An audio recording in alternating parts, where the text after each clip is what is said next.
Welcome to the Tech Show. I'm Sonya Gavankar. Today we've got a full lineup of new computers from Acer. We celebrate Valentine's Day by guarding against the newest romance scams, and we ride a new Take My Money into the sunset. All that and more coming up on the Tech Show.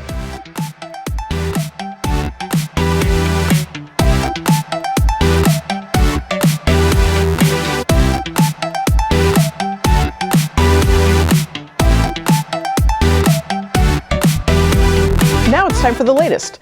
Lego's recent unveiling of the interactive brick has divided fans, with some criticizing that the use of technology in the traditional toys and its potential impact on creativity. Dubbed the Lego Smart Play, the system uses a custom-made chip to provide a smart brick that responds with sounds and lights to the way a Lego uses plays with certain Lego blocks. The head of Lego's Creative Play Lab, Tom Donaldson, described the system as a way to make building worlds and stories even more engaging without the need for a screen. We truly believe we are setting a new standard for interactive, imaginative experiences and can't wait to see the innovations in the hands of kids when we launch this year, he said in a statement. While the Lego Group enthusiastically called the development one of its most significant evolutions since the Lego minifigures were introduced in 1978, not every Lego fan is convinced. Need to learn more? But boy, do I wish anything would just stay analog. Not everything needs to be connected, reads one of the reactions in the announcement on Instagram. We don't need lights and sounds. That's what our imagination is for, another commenter wrote.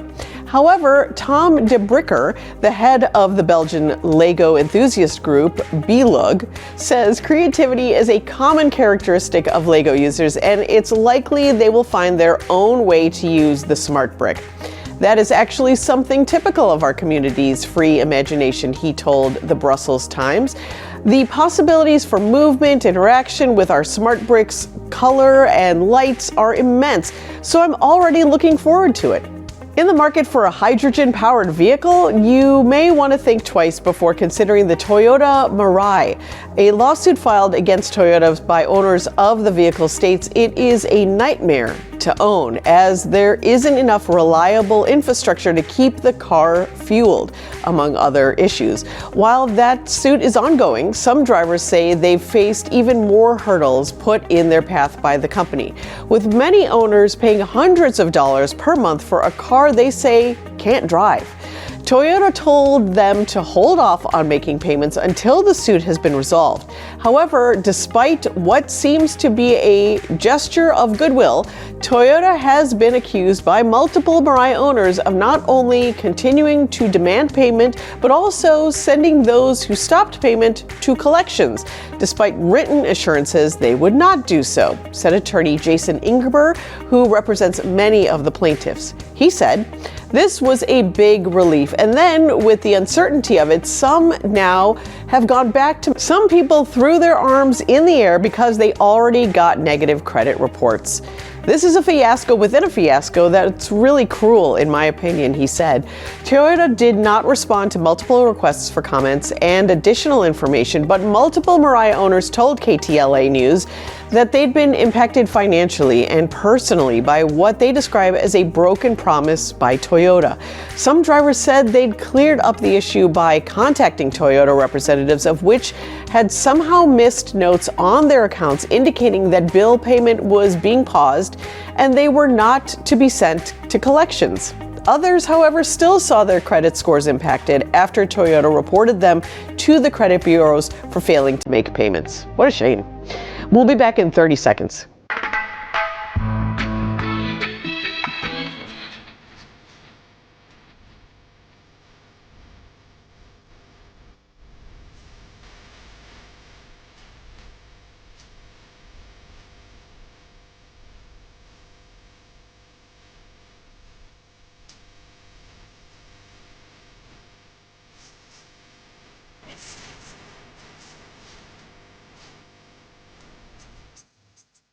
Chef Jamie Gwen is bringing her playbook with expert tips for hosting the ultimate game day celebration, from crowd-pleasing recipes and smart time-saving hacks to creative touches that add big flavor and fun. Jamie shows us how to throw a winning party without the stress. Hello, Chef. Chef Jamie Gwen here. The big game is all about snacking, but you can keep your healthy eating routine by adding California cheese, cottage cheese, and yogurt. They're filling and rich in the natural high-quality protein we get from dairy. In fact, I used California cottage cheese in my high-protein dip with veggies. Real California dairy products come in a variety of styles, even lactose-free. So look for the Real California Milk seal, because it means supporting local farmers who are dedicated to sustainability. Visit realcaliforniamilk.com/recipes for fresh recipe ideas. Now, from chicken pot pie to mac and cheese, I like to serve the classics for the big game, and I love this classic 100-year-old Japanese company. Tiger Corporation makes it easy to make perfectly cooked rice and oatmeal at the touch of a button. This is the new Tiger multi-cooker with 8 different menu settings for traditional rice cooking to slow cook, sous vide, and saute. Plus, it has 21 additional recipes pre-programmed for a variety of dishes. The pre-programmed buttons automatically adjust the cooking time and heat settings for each dish. And as a chef, I'm always looking for ingredients that make my work easier. One of my best chef's tips is to balance savory with a little bit of sweet. And I made these chicken wings with Welch's Concord grape jelly and barbecue sauce for an easy win.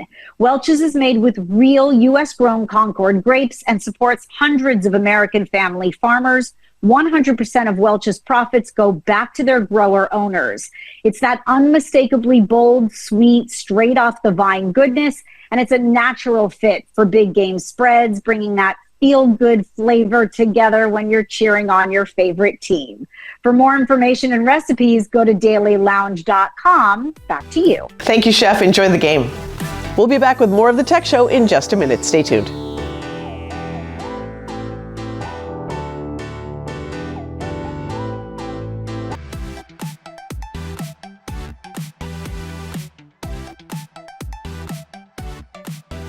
Happy Valentine's Day. The FBI's Internet Crime Complaint Center continues to receive tens of thousands of romance or confidence fraud complaints each year.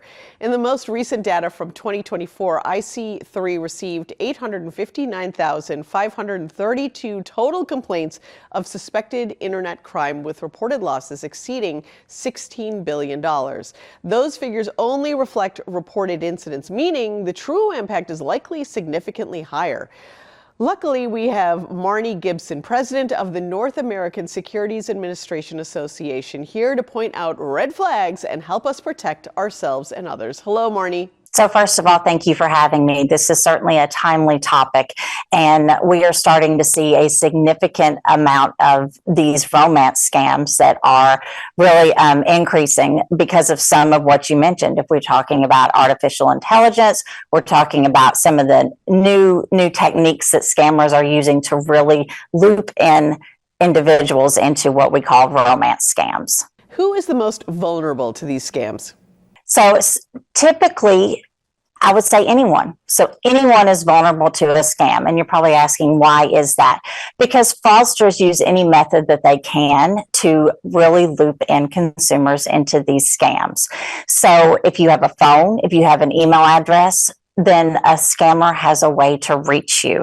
So we have noticed that our older investors continue to be especially targeted, mainly because they have the savings, they have retirement accounts, and they have home equities that scammers do try to exploit.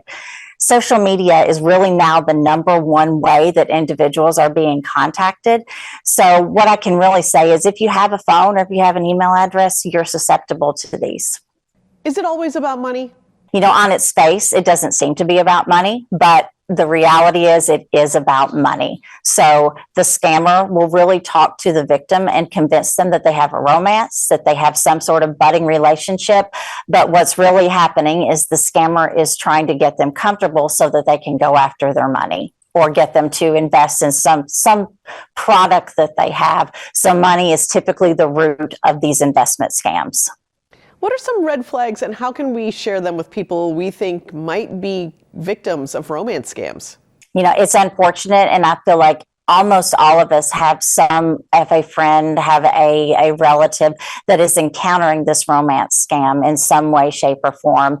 In fact, stats show that over 12 billion $12 billion were taken through romance scams in 2024. So I understand. And the goal is to try to prevent that. And I'll give you one word: knowledge. Knowledge is power. And the more that we can share information, then that is the way to prevent these scams. So let's talk a little bit about the red flags that you asked about. So specifically, it's that desire to move as quickly as possible, or to keep something secret. So if someone is telling you, don't tell anyone about this, or let's hurry up and get into this investment, that is a huge red flag. A second red flag that I want to mention is no risk. If someone tells you that there is no risk for the huge reward, it's a scam. All investments have risk of some sort. And also, maybe in part of this romance scam, one of the things that we notice more than anything is constant excuses. For example, you want to meet your new romantic partner, but the romantic partner is too busy. They travel all the time. So that gauntlet of excuses is usually a red flag. So if someone's not willing to meet with you, but you're in a relationship, that's a key red flag to think about. Can you share some of the consequences of these scams?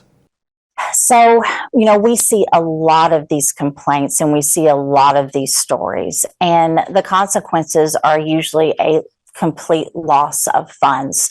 So scammers are now using, as I mentioned, artificial intelligence. They're using digital assets. There are so many ways that they are trying to get to victims, especially our seniors. And we have seen some cases in my state of Kentucky where, you know, a particular victim had lost around $700,000. And if you think about that kind of money that has been lost and has been transferred and taken, then it's one of the heartbreaking things that we would love to be able to stop. So the more knowledge that we can share, then the more we can prevent this from happening. And what can we do to protect ourselves? So I think the biggest thing I would say is to always be cautious. The most important thing is to think about the new partner that you have. Think about what's happening through your social media accounts, and just make sure that you know the person that you're talking to. And I would just generally say, you know, as Valentine's Day approaches, and as we're thinking about love and relationships, when it comes to romance, make sure that Cupid is aiming at your heart and not at your wallet. Where can we learn more about these scams? So I mentioned state securities regulators, and, you know, Kentucky, my state, every single state securities regulator has a contact that you can use. So every state in the country, if you live in Kentucky, for example, you can reach out to my office. If you live in any other state, you can reach out to their office. So the easiest way to do that is to go to NASA.org. That's NASAA, the extra A on there, NASAA.org, and look up your state. And there is a tab at the top that allows you to see every state. Click on that. You'll get contact information, email addresses, phone numbers, and every state securities regulator is more than happy to help you. If nothing else, if you just have a question, if you're concerned, if you're thinking, you know, is this a red flag? Should I be cautious? We're happy to have a conversation with you, happy to talk to you, happy to do anything we can to make sure and give you that knowledge that we talked about earlier. Thanks for joining us, Marni. Thank you so much for having me. As U.S. cities prepare for FIFA World Cup 26, local small businesses are bracing for a major surge in customers and the pressure and opportunities that come with it. Joining us is Denise Press, North American Head of Small Businesses for Visa Commercial Solutions, to break down what this moment means for local businesses and how they can prepare, whether they're gearing up for a major event or focused on everyday growth. Welcome, Denise. Thank you. I'm happy to be here. What are local businesses bracing for as the World Cup approaches? Well, this is really, truly a big moment. And these big moments like the World Cup bring a ton of energy, a ton of excitement, but also a lot of anticipated pressure for small businesses. They're expecting a surge in foot traffic, a surge in customers. and really an incredible opportunity. But running a business, a small business, can be challenging on the best day.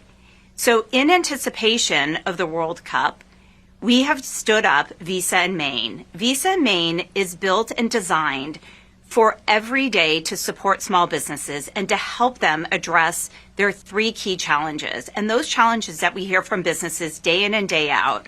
How can local small businesses actually connect with new customers as the World Cup approaches?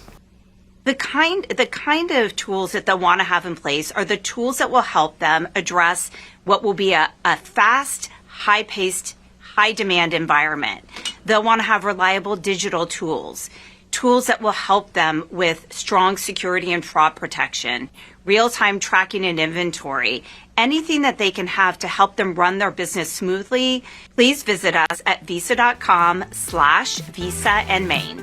Thanks, Denise. More of the Tech Show is coming up right after this.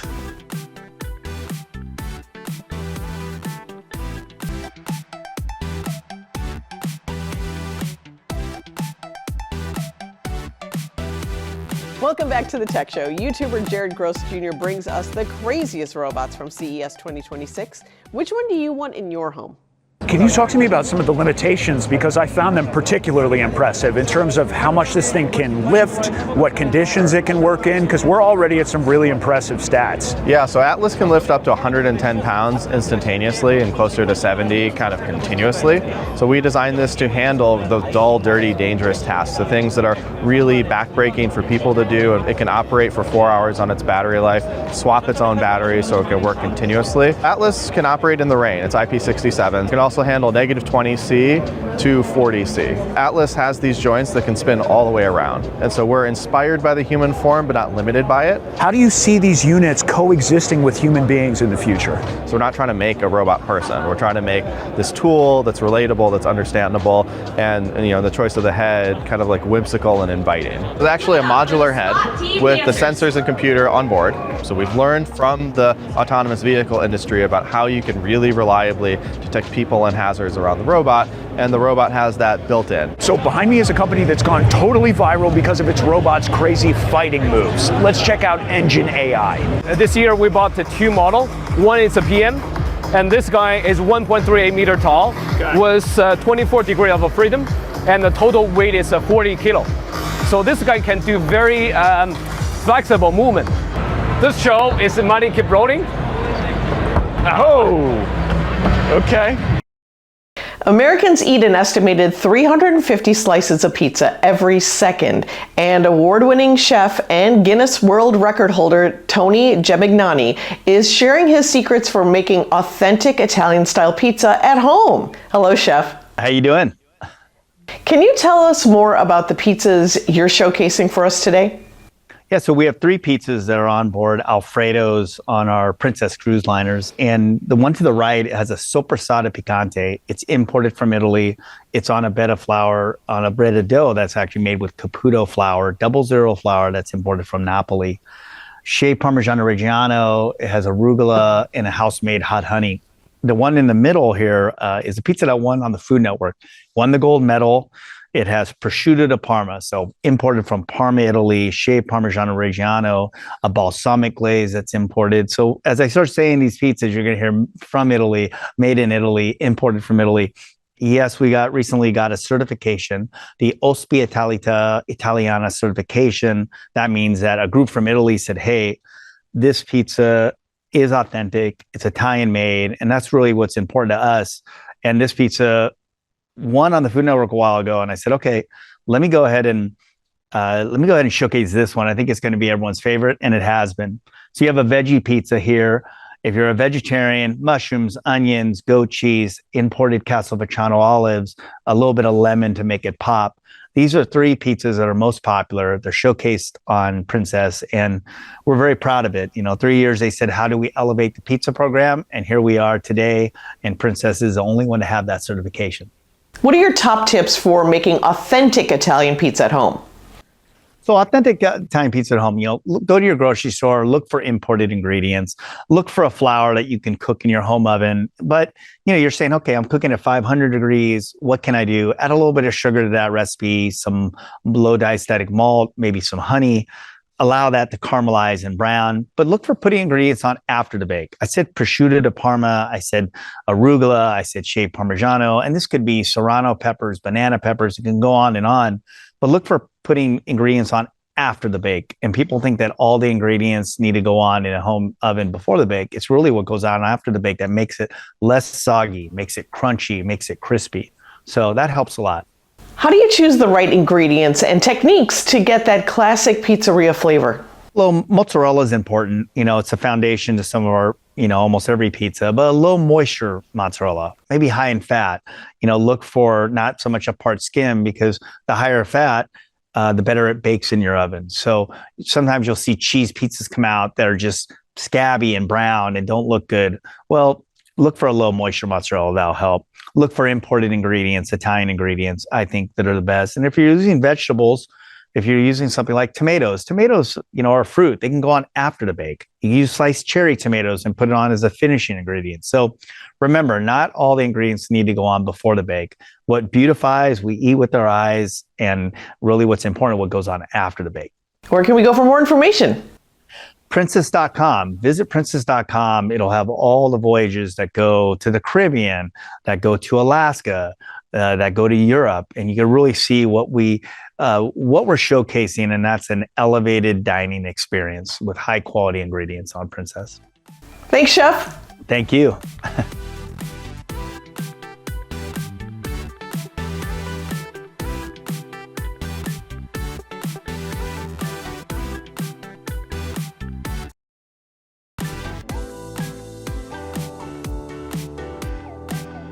Now it's time for Take My Money. This time, we have a scooter that could scoot you around the city without risking our lives.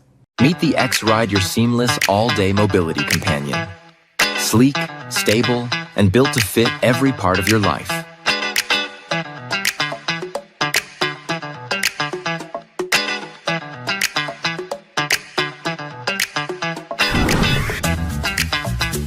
Folded in seconds, no tools, no fuss. It slides right into your car trunk, ready for wherever you go next. Straddle, ride, and feel free. Double tap to shift gears. Smooth, intuitive, no extra steps. Cruise up to 15 mph. Tight spot? Reverse gear has you covered. Turn signals for clear, safe rides. Add a cargo trailer, groceries, camping gear, whatever you need. There's no way this really beautifully executed and lightweight looking thing is going to keep me upright when I needed to. However, when I go to Universal Studios, can I bring this also? Because I feel like if I have to stand in a 3-hour line, this is the way to do it, sitting with ease. Just an idea. So X-Ride, go ahead, take my money. Willing to try it. Thanks for joining us this week. Follow us at The Tech Show TV and join the conversation. Tech you later.